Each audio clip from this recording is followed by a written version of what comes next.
Hey everybody, my name is T. I'm here with Viraith from Valhalla. We're going to be talking about we're going to be talking about some of the off-season stuff that's going on this upcoming season of WL, as well as some of the changes that have happened in WL. Welcome Viraith. Thank you for having me. Yeah, no problem. I guess in general, like, how are you doing? So, I know like a lot of it is like a lot of work and stuff, but how are you doing, man? Pretty good. Can't complain. It's September, so it's college grind and school grind and everything. As Yeah. I'm sure you know, you've been Mm-hmm. busy too. But other than that, Yeah. just playing Mario Kart when I can, and pretty much it. All right, so jumping right into WL, you guys are placed in Division Two, I believe, Correct. and you are in Valhalla. So I guess I know Valhalla was a team in the past, but it's kind of been inactive as of late, and suddenly they're doing WL this season. So how come that decision happened? So the team was established back in February 2016, and that was a branch off of a current WL team. Multiverse is playing in Division 4 back in Season 6. Some of us branched off, created our own team, Valhalla, and then that just acted as kind of a sub-clan for a bit since we all had other commitments elsewhere in other main clans. All right. But then we tried to play WL maybe once or twice. I don't remember the last time we tried it. It was definitely at least a year and a half ago. But Mhm. now it just happens that we have a bunch of people that don't have a place to play. I mean, I've been wanting to do it for a while. At one point, I was completely convinced that we just would never play, and it was Valhalla was just never meant to play WL. But we managed to get actually well over 8 players, and I didn't think that happened. But we recruited some new people, got some people from different teams that have always been in the chat. But yeah, we didn't really like between Bobby and I, the other leader, we just brought it up and decided to sign up. Mhm. And All then we had a right. bunch of other people play. So you're Yeah. talking about some of the unreal people. I know that there's some people from GC. I'm not talking about like Crash and people because I know they'd always like kind of been around you, but like I think I believe Brandon Sapphire who Yeah, were that's from who I was going to GC. mention too. That actually also played a big part in it. I think without Brandon Sapphire, we probably wouldn't play. So I met both of those players in GC last season, became good friends with them, and they didn't have any place to play since GC wasn't going to play again this season. So we talked about it, decided to just merge them into Valhalla, and then now we have the squad that we have. Right. That sounds nice. I guess we talked about like a little bit the off season stuff like that, but in general, I'm pretty sure you guys do like some practice words before this first week. How are the scrims going? Are there like any defined roles? Like, is there like a front runner? I'm assuming you have baggers, so obviously because it's D2. So Yeah, like, so for baggers and trollers, Brand will be the main troller. I don't see him ever sitting out. Bobby will be our suicide bagger. I don't know if he's gonna ever not be able to play. But as far as both those roles are concerned, I'm the backup. I'll run as long as those two roles are filled. If they're not filled, I'll be filling them. But as far as like actual play goes, we have quite the variety of play styles. We have me, who is sure as hell not a front runner. I'll tell you that right now. But then we have yeah. players like Jax, who has just always been, a top division player and considered fast. He performs well both in wars and lounge and everything. Hmm. So I think that the variety of play styles will work for us, but there are a lot of different roles to play in this team's meta. So is it like, are you guys gonna stick? You guys are not probably not gonna stick with one roster. Then you're gonna experiment with multiple rosters over the season. Yeah, both that and I know availability is going to be not an issue, but it's just going to play a very important role because Hmm. I Yeah. know last season I couldn't play like a couple weeks. I don't think that'll be the case this season because I'm going to really try to play most of them. But Okay. I know pretty much everyone has stuff come up. Like Gronak's not even going to be home. He's living at college this semester. So I don't really know how much it's going to affect him. As far as like I know Bobby also might not play every week, so it's really going to depend, and it's not something we can plan in advance because all this stuff's like last second, like things come up, people make plans. But yeah, that's we definitely will not be using the same lineup every week. I'll tell you that right now. All right. So as I mentioned, you guys were placed in Division Two, and instead of normally the I believe five other teams that you're normally placed with, you're actually placed with seven other teams. So it's an eight-team division. And I actually did not know this until like I was like researching and stuff like that. And I'm like, whoa, there's eight teams, Jesus Christ. So apparently, I think you only guys only play once every week, I believe, or once Yeah, we per play. season.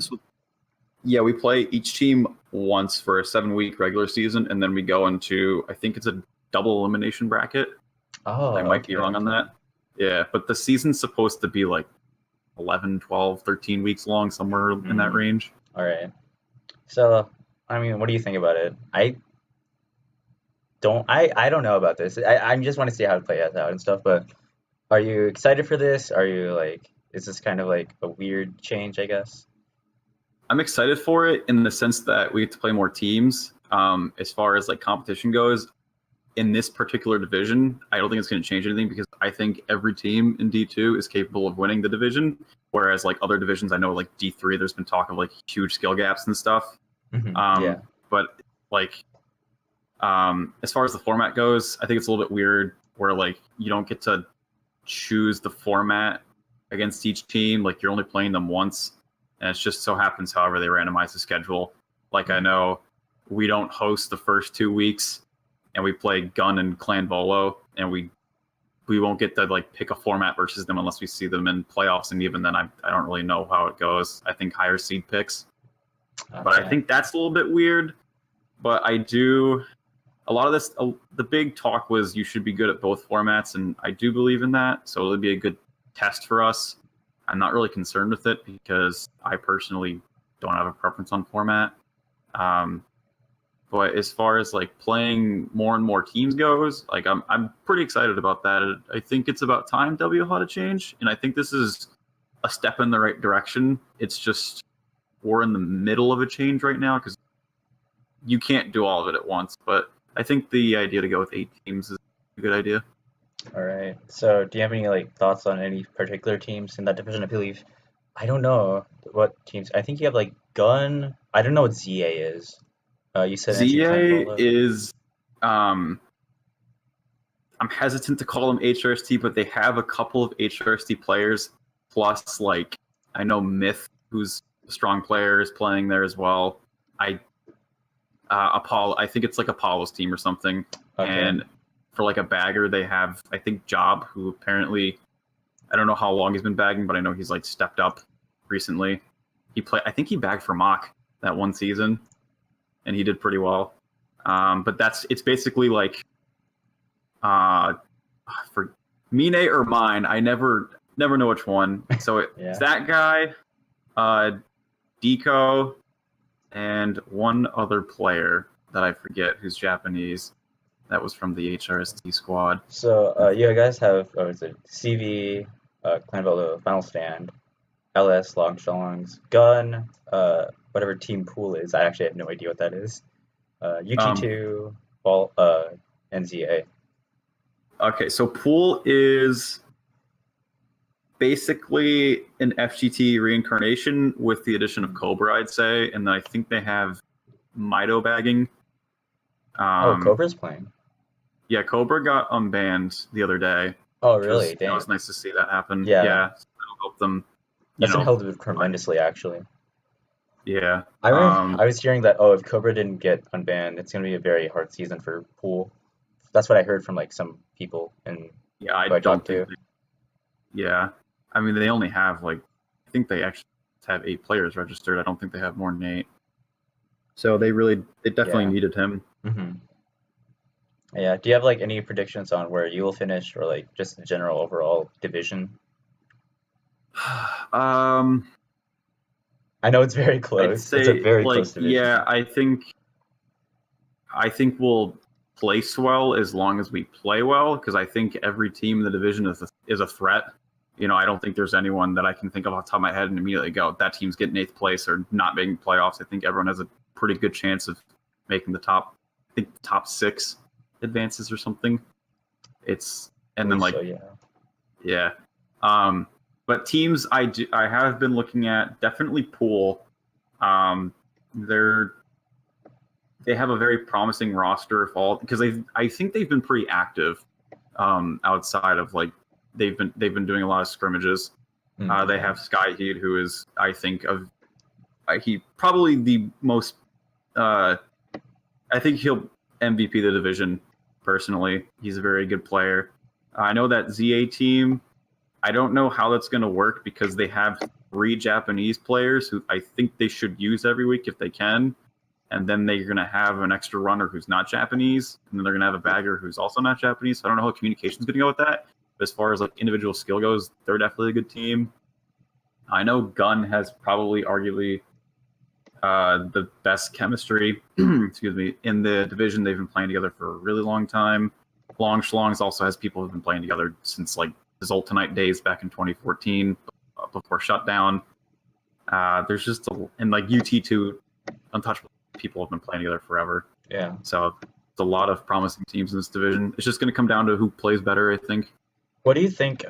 What do you think about this discussion about like chemistry versus individual play? Because personally, I know when I played in Division 8, I felt like our players, even though like we kind of stomped the division, that's kind of rude, but like we kind of stomped. What is it? XF2 kind of stomped the division. I always felt like we never were like individually the best, but I felt like we had a lot of chemistry because some of us have played Mario Kart 8, maybe even together.